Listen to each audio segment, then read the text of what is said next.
আমার পূর্ণ ব্রহ্ম পূর্ণানন্দ আমার হরিচাঁদ ঠাকুর উপস্থিত আছে। জগৎ মাতা শান্তি মাতা, যিনি এই জাতির কল্যাণে এসেছিলেন, তৎপুত্র গুরুচাঁদ ঠাকুর উপস্থিত, যিনি এই জাতিকে জাগাবার জন্য অনেক কষ্ট করে গিয়েছেন।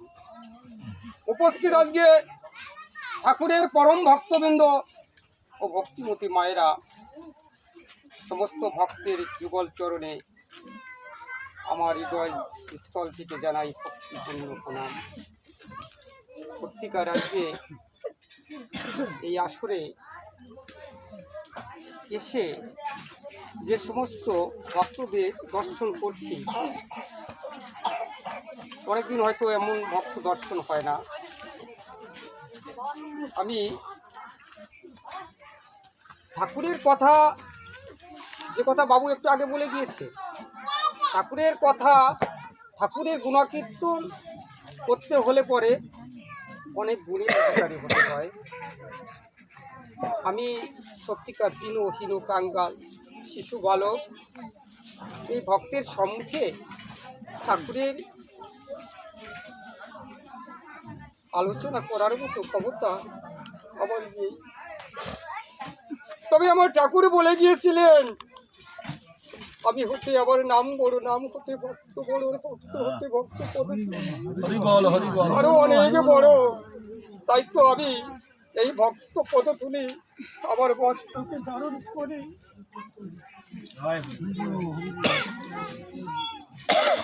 আমি দুটি কথা বলবো। অন্ধজনকে দিতে আলো, অমানিকে মান, ওরা কান্দি অবতীর্ণ হলেন ভগবান। ভগবান এসে কি বললেন? মাতা পিতা গাছের গোড়া, হরি গাছের ফল।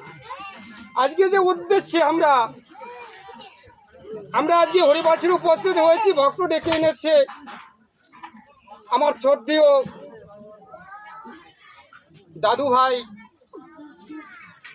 সন্তোষ বত্ত, আমার পূজনীয়, যিনি আমি এই শানপুকুরে এসে যদি কোনো হরিবাসরে দেখেছি, উনি সামনে বসে রয়েছে। তাঁরই বিদায়ের আত্মার স্মরণে আমরা উপস্থিত হয়েছি। তবে আজকে যদি যেমন বাড়ি বলছে, সংক্ষেপে বলতে গেলে পরে পরিবেশটাকে তৈরি করা যায় না। কেমন আমার যে দাদুভাই চলে গেছে, ওনার বিদায়ীর আত্মার জন্য যদি দুটি কথা বলতে হয়, তাহলে একটু সময় লাগে। তারপরে সময় নিব না, যেটা আমার ছোট ভাই বলেছে। আমি সামান্য একটু কথা বলবো।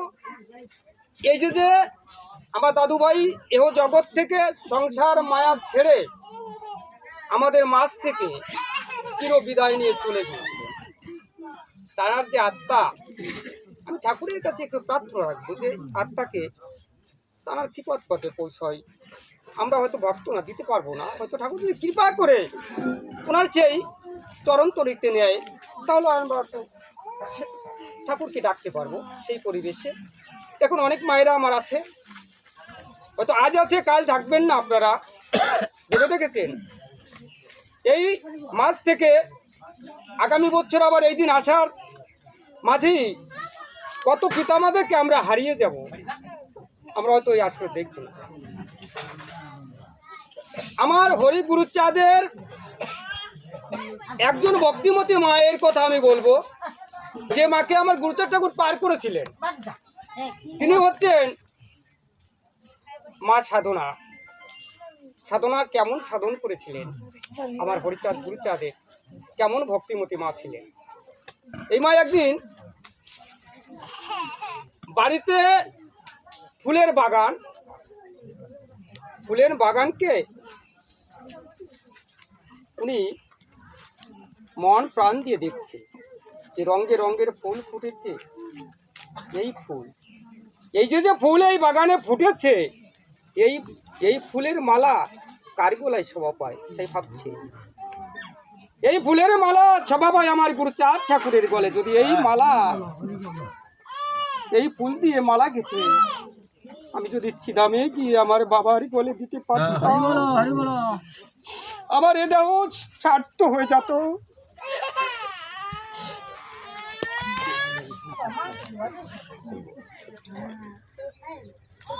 এর দাদু ভাই পিছনে গিয়ে দেখছে সাধনা আমার কি করছে। বলছে, ও সাধনা তুমি কি করছো? বলছে, দাদু ভাই এই ফুলের মালা তো আমার গুরুচাঁদের গলেই শোভা পায়। বলেছে, সাধনা কেন তুমি বসে আছো? যাও, এই ফুলের মালা নিয়ে তুমি চিদামের পূর্ণ ভূমিতে চলে যাও। সাধনা মাই আমার কি করছে? ওই ফুলকে চয়নি করে দুটি মালা গেঁথেছে। একটি মালা গেঁথেছে রঙে রঙে, আর একটি মালা গেঁথেছে সাদা ফুল দিয়ে। ওই দুটি মালা হাতে নিয়ে হরিবল বলতে বলতে রওনা দিয়েছে। আর মনে মনে ভাবছে, কতদিন আবার দয়াল গুরু চাচ্ছি আমি দেখি।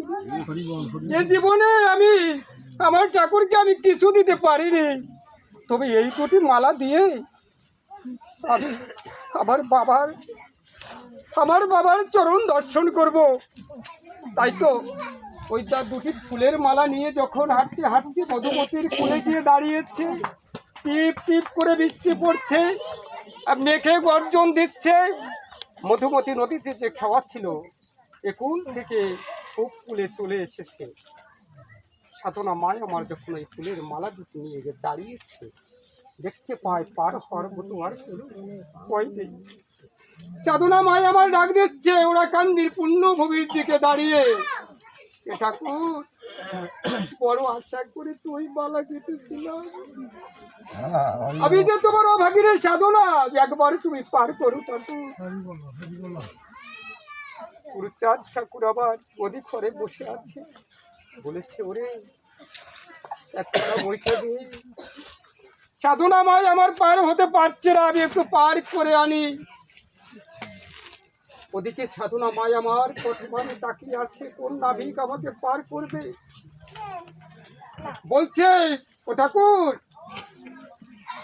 আমি তো দিনহীন কাঙ্গালিনী, তোমার চরণে তো আমি আর কিছু দিতে পারিনি, তবে তুমি যদি আমাকে এই সময় পার না করো, এই মধুমতির জলে জীবনকে আমি বিসর্জন দেব।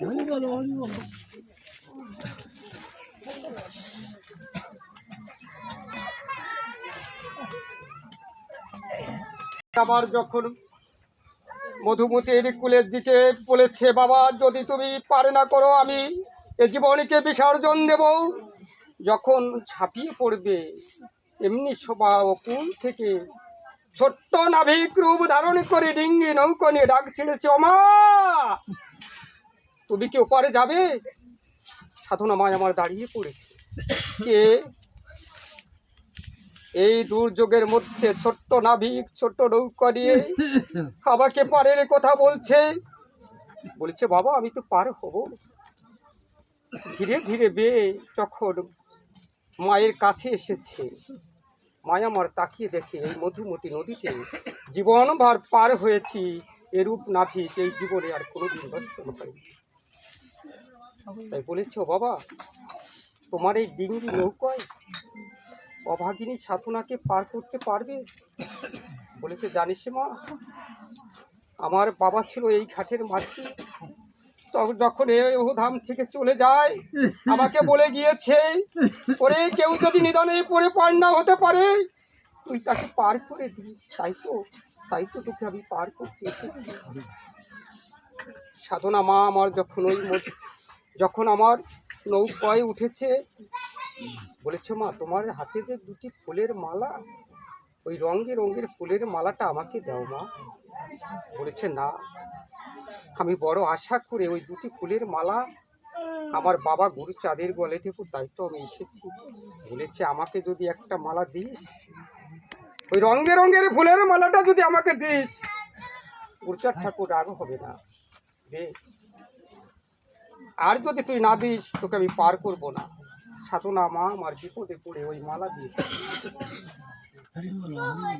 যখনই ওপারে খাওয়া লেগেছে, মা সাধনা আমার নেমে যাচ্ছে আর বলছো, বাবা তুমি যে সময় আমাকে পার করলে তোমাকে যে পাড়ের করি দেবো দেওয়ার মতো আমার কাছে কিছু নেই।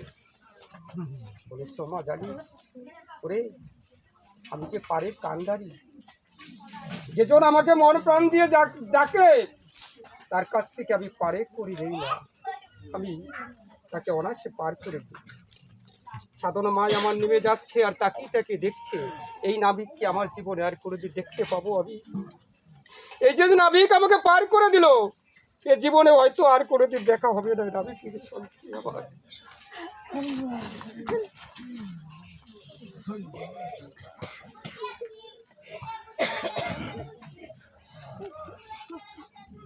হরিবল বলতে বলতে সাধনা মা যখন আমার ওই গদি ঘরের দরজায় গিয়ে দাঁড়িয়েছে, দেখতে পাই মধুমতি নদীতে আমি যে রঙ্গি রঙ্গির ফুলের মালা নাবিককে দিয়েছি, সেই ফুলের মালা আমার বাবার গলায় কোথা থেকে আসলো। বলেছে সাধনা আয় মা, কতদিন তোকে দেখি না। ওরে জানিস তুই যখন ওই ফুলের মালা গেঁথেছিলি আমি আমি আর চিনেবে থাকতে পারিনি। ওই ফুলের মালা আমি যে গলে পড়ার জন্য মধুমতি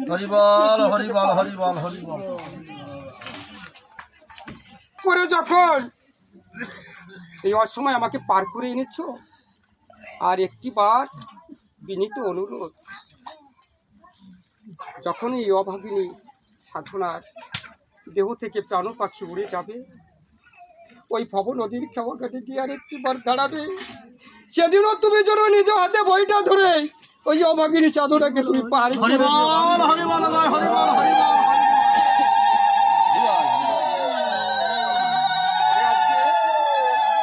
আমার দাদু ভাই অন্তর্বদ্ধ আপনাদের মাঝ থেকে চিরবিদায় নিয়ে চলে গিয়েছে। আমি দয়াল ফরিচাঁদের কাছে প্রার্থনা রাখবো এ বান্ধব, তারাকে নিজ গুণে কৃপা করে তোমার ওই চরণ তরিতে করে পার করে ওই ক্ষীরোদ্ধাবে তোমার চরণে রেখে দিও। আর আজকে যে ভক্ত, যে ভক্তিপতি মায়েরা এখানে উপস্থিত,